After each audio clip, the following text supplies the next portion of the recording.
Allez, bonjour tout le monde. Alors, je suis la prof Elouargui, je travaille à l'ITI et je suis responsable, je suis prof de français pour le quadriennal. Alors, le quadriennal, c'est le baccalauréat en 4 ans et je travaille pour le relations internationales dans le marketing. Nous avons beaucoup de projets avec la France, des voyages qui se font un peu difficilement en ce moment à cause du Covid, mais sinon, il y a des voyages de prévus. Et des projets aussi d'un professeur qui vient à l'école pour motiver nos élèves à apprendre le français. Et voilà, il est avec nous, c'est Guylain Marquand. Bonjour, bonjour tout le monde. Bonjour. Tu veux bien te présenter?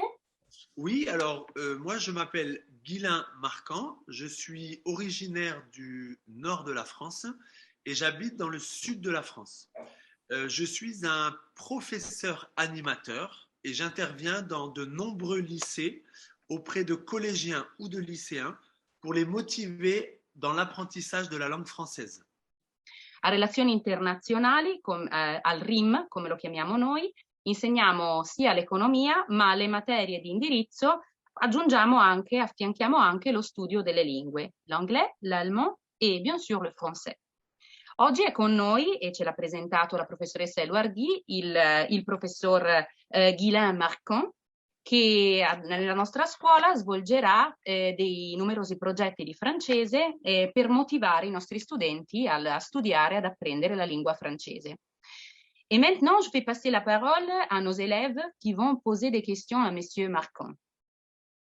Très bien. Salut, je suis Ingrid. Je fréquente l'école Cesare Battisti au Bolzano. Et je veux savoir pourquoi étudier le français. Très bien. Alors, moi, la première chose que je voudrais dire, c'est que pour moi, la langue la plus importante dans le monde, c'est l'anglais. Donc, je pense qu'il faut dans tous les cas apprendre l'anglais. Ensuite, ce que je dis en France, c'est que l'économie en Europe, elle est plutôt en Allemagne, en Autriche, en Suisse, au Tyrol du Sud. Et donc, je dis aux gens en France, il vaut mieux apprendre l'allemand plutôt que l'italien ou plutôt que l'espagnol. Donc, pour moi, la langue, vraiment, la deuxième langue la plus importante d'Europe, alors pas dans le monde, mais d'Europe, c'est l'allemand. Et ensuite, je me dis que si on parle déjà l'anglais et l'allemand, l'économie, est-ce qu'elle est en Espagne? Est-ce qu'elle est au Portugal? Est-ce qu'elle est en Italie? Non, elle est plutôt en Belgique, en Suisse, au Luxembourg, en France. Et donc, pour moi, la troisième langue la plus importante d'Europe, c'est le français.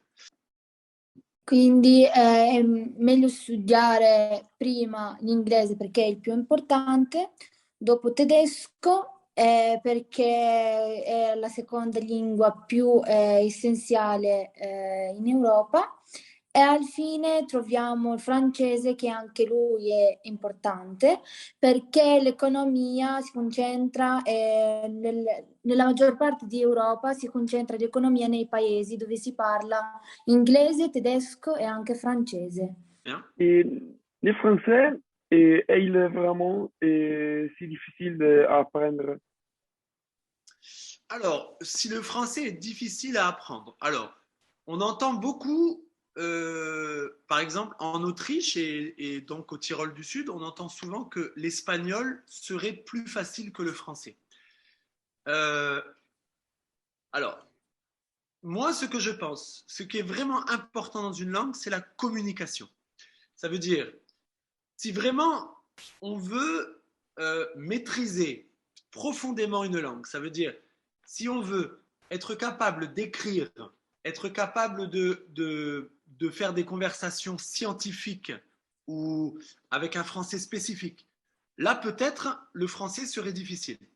Mais si il s'agit simplement de communiquer, alors moi qui parle personnellement 6 langues, je trouve que au niveau de la communication, il n'y a pas vraiment une langue qui est plus difficile qu'une autre. Il professore crede che qui in Alto Adige in Italia sia magari più semplice apprendere lo spagnolo rispetto al francese, ma che a livello di comunicazione tutte le lingue si equivalgano e che non ci sia una specificamente più difficile di un'altra. En quoi consiste votre projet de français dans notre école? In cosa consiste il vostro progetto di francese nella nostra scuola?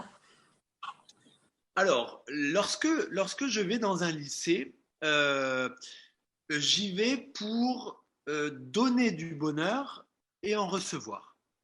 Alors, je rentre dans la classe et on va faire un petit peu de chant, un petit peu de théâtre, beaucoup d'expressions orales et beaucoup de jeux. Et alors, ce qui est vraiment formidable dans le projet que je vais présenter dans votre école dans quelques mois, c'est que vous allez apprendre le français en vous amusant. Ça veut dire que vous serez donc pendant l'intervention, vous serez vraiment très très très content. Et le fait que vous soyez content, moi je suis content aussi. Et le fait que vous soyez content, vos professeurs sont contents, vos parents sont contents, la direction est contente, tout le monde est content. Et si je suis si motivé personnellement à continuer, c'est parce que je remarque vraiment que partout où je passe, dans chaque lycée où je vais, les élèves reçoivent du bonheur et m'en donnent. Et on est tous très contents. Et donc, c'est pour ça que je suis très motivé à continuer ces projets-là. Et que je suis très heureux de venir prochainement dans votre lycée. Il professore ha detto che questo progetto consiste principalmente nel rendere tutti quanti motivati e felici di studiare il francese, infatti utilizza spesso dei giochi e delle conversazioni per insegnare il francese. Alors, j'ai appris une phrase en italien hier avec des amis italiens en France. C'est grazie mille per la vostra attenzione.